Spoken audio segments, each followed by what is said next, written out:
What is going on, my fellow Keyblade wielders? Kid Dante here, and in today's video I'm here to kick off this week-long event that I have for you guys, providing a video pretty much every day up until Sunday, which is going to be the last video of this year.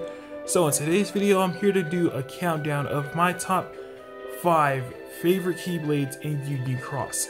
So without further ado, let's get it started. Now number 5 is going to go to Counterpoint.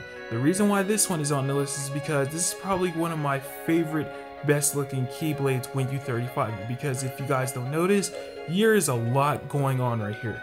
Aside from it glowing, you see little cliff notes coming off from the top of it, and then at the very top of it you notice that the main cliff note is glowing like a rainbow color, like every time it goes like from various colors, which is actually pretty interesting.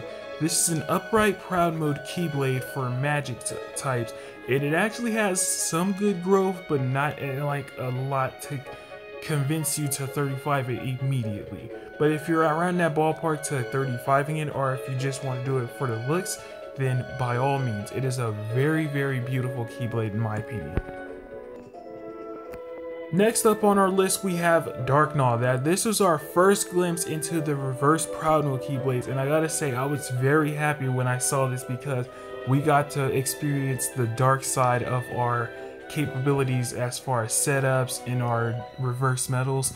And the setup that I have right now is a triple Sephiroth build, which I was very excited to start working on, especially since I get to use and utilize my Oogie Boogie, which end up having Lux and Attack Boost XL, and he also has a Ray Trace, so he's actually a pretty staple metal to use on this Keyblade as far as a Lux build. So this is actually a pretty decent Keyblade in my opinion. It has very, very good growth when working on it. As you guys can see, I have 2x3 multipliers in the 4th and 5th slot, which actually makes this Keyblade a very, very powerhouse Keyblade.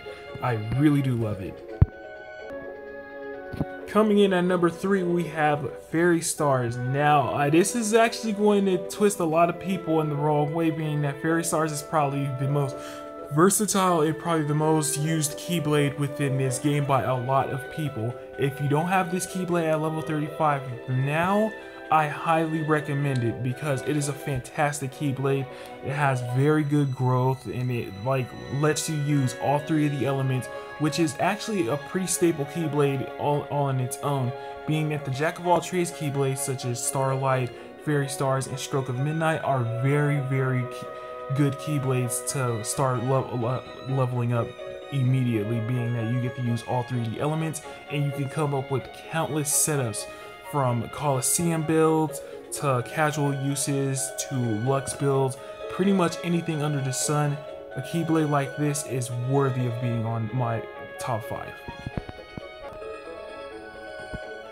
Coming in at number 2 we have Sleeping Lion. Now this was our very first upright proud mode Keyblade that we received early on, late last year I believe. But I didn't actually start 35ing it until earlier this year, which I'm really happy for.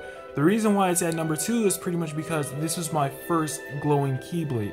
This was pretty much when I was really concentrated on leveling up some of my Keyblades to that, like, just that next step.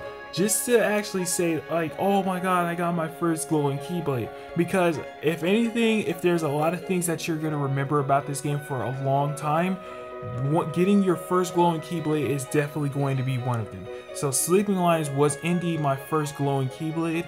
Its stat increasements are similar to Counterpoint. They're not too good, but they're not too bad. They're sort of in the middle, and it actually has a ×2 multiplier based on pretty much all of them, which is pretty good in my opinion. So this is actually one of my favorite Keyblades to use. I haven't been using it recently, but it was pretty much one of the Keyblades that I did use, being that I had a lot of speed-based metals, and I still to this day have a pretty good ways to make speed setups as far as anything. So this is a pretty good Keyblade. Now coming in at number 1 we have Starlight. Now this is the base Keyblade that you start the game off with, and it's pretty much going to be the one that you're going to be using for a very, very long time, especially after you 35 it. It has phenomenal growth, but not as good as Fairy Stars. But then again, for something that you have in the beginning of the game, this is most likely going to be a Keyblade that you get at a very high level for a lot of players, being that you get to work on all of your elements, you get to make very good setups for just about anything, and you get to utilize pretty much all the attributes, which is pretty good. And if for the most part, when it comes to using uprights or reverse, they actually have good multipliers on them as well. Range of about a 1.8, which is enough to actually get you going, as far as if you want to just concentrate on just reverse and upright rather than just speed, power, and magic. So there you have it, you guys, for my top 5 picks for all my Keyblades. Hopefully in 2018 they introduce some more Keyblades, some more worlds and stuff like that. I'm really excited for the next year, and I gotta say, this is a fantastic year for me as far as working on my Keyblades in 2017, because I got a lot of glowing Keyblades. I got Starlight, I got Fairy Stars, I have Darkgnaw, Fenrir, Stroke of Midnight. The list just goes on, and I'm really excited for this. Anyways, you guys, leave a comment down below exactly what your favorite Keyblade in Union Cross is, and I'll be sure to check it out. Anyways, guys, this is Kid Dante signing off.